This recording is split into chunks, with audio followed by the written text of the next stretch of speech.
চায়নার সাথে আমেরিকার বাণিজ্য যুদ্ধ কি শুরু হয়ে গেল? প্রেসিডেন্ট ডোনাল্ড ট্রাম্পের নতুন শুল্ক কার্যকরের পর থেকে সকলের দৃষ্টি ছিল চায়নার দিকে। নতুন বাণিজ্য চুক্তি করার জন্য প্রাথমিক সময় হিসেবেও দীর্ঘ অপেক্ষা বাড়িয়েছিল দুই দেশ, কিন্তু নতুন করে আবার চায়নার উপর অতিরিক্ত শুল্ক আরোপ করায় বাণিজ্য যুদ্ধের লক্ষণই দেখছেন বিশ্লেষকরা। উত্তেজনাকে বিশ্বমঞ্চে নিয়ে এসেছে, বাজারে উত্থান পতন ঘটাচ্ছে এবং পরবর্তী ঘটনাগুলো কি হতে পারে তা নিয়ে উদ্বেগ বাড়াচ্ছে। চায়না আমেরিকা বাণিজ্য পরিস্থিতির বর্তমান অবস্থা কি?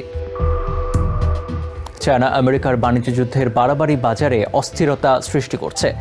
আমেরিকার মধ্যে যে অর্থনৈতিক উত্তেজনা তা কোনো একক প্রেসিডেন্ট বা রাজনৈতিক দলের সীমার মধ্যে সীমাবদ্ধ নয়, কিন্তু ডোনাল্ড ট্রাম্পের হোয়াইট হাউসে ফিরে আসায় চায়নার প্রতি বিদ্বেষ নতুন মাত্রা পেয়েছে। বছরের প্রথমার্ধে একের পর এক শুল্ক আরোপ বৃদ্ধি এবং হ্রাসের ধারা শুরু হয়েছিল, যা চায়নার নেতা শি জিনপিংয়ের প্রতিক্রিয়াকেও উস্কে দিয়েছিল।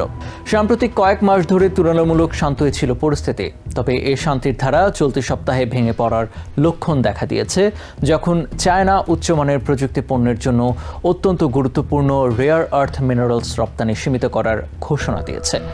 এর জবাবে ট্রাম্প 1 নভেম্বরের মধ্যে চায়নার আমদানি পণ্যে অতিরিক্ত শতভাগ শুল্ক এবং আমেরিকান সফটওয়্যারের রপ্তানি নিয়ন্ত্রণের হুমকি দিয়েছেন।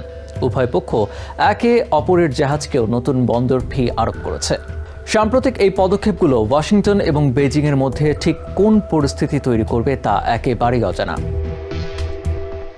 বাজার পরিস্থিতি কি বলে? বাজার পরিস্থিতির বাইরে প্রেসিডেন্ট ডোনাল্ড ট্রাম্প সরকারি শাটডাউন পরিস্থিতিও মোকাবেলা করছেন, ফলে কিছুটা সুবিধাজনক অবস্থায় রয়েছে চায়না। এদিকে আমেরিকার সয়াবিন চাষিরা সবচেয়ে বেশি রপ্তানি করত চায়নাতেই। বাণিজ্য যুদ্ধের পরিস্থিতিতে এই সয়াবিন চাষিরা এখন বিকল্প বাজার হিসেবে ব্রাজিল, আর্জেন্টিনা এবং অন্যান্য দেশে রপ্তানির চেষ্টা করছে। আমেরিকান বিনিয়োগকারীরা কৃত্রিম বুদ্ধিমত্তা বা AI নিয়ে বাজারের উত্থানে খুশি হলেও প্রযুক্তিগত হার্ডওয়্যারের ক্ষেত্রে বিশ্বের নেতৃত্বে রয়েছে চায়না। আমেরিকান ভোক্তারা যারা চায়নার কারখানা থেকে সস্তা পণ্যের সহজ সরবরাহে অভ্যস্ত ছিল, তারা এখন উচ্চ মূল্য মেনে নিতে বাধ্য হচ্ছে।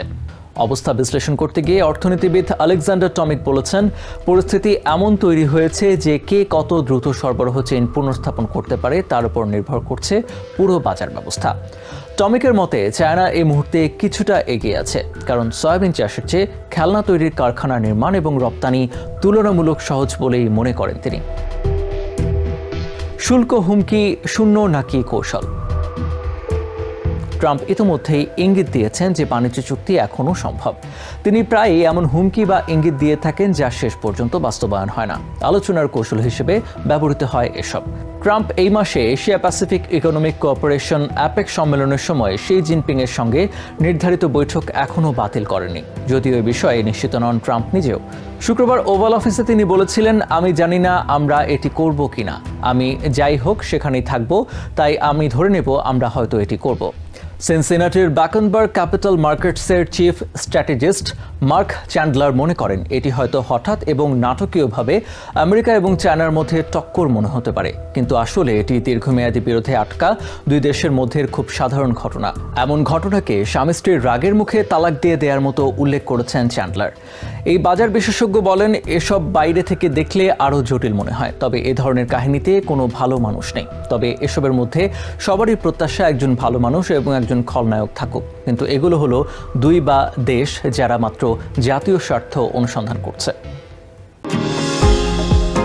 নিউ ইয়র্ক থেকে সম্প্রচারিত TVN 24 টেলিভিশন বিশ্বজুড়ে বাঙালির কণ্ঠস্বর।